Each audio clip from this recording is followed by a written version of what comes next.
আওয়ামী লীগের প্রধান শেখ হাসিনা দেশ থেকে জান নিয়ে পালাইছে, এখন তিনি দিল্লি বসে উস্কানি দিচ্ছেন তার নেতাকর্মীদেরকে, নৈরাজ্য তৈরি করার কথা বলছেন।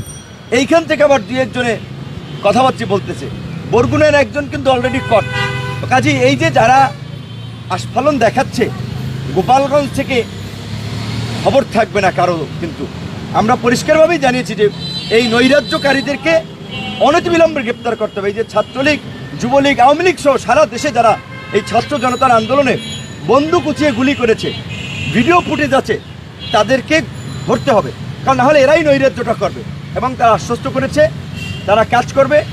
সাংবাদিক, নাগরিক সমাজ, রাজনৈতিক দল এদের তালিকা করার জন্য আমাদের সহযোগিতা চেয়েছে। কাজে আপনাদের এলাকায় যেখানে মিছিল হয়েছে, সমাবেশ হয়েছে, সেখানে কারা বাধা দিয়েছে, কারা হামলা চালিয়েছে, এই সমস্ত সন্ত্রাসীদের তালিকা করা হবে এবং তালিকা করে তাদেরকে গ্রেপ্তার করা হবে এবং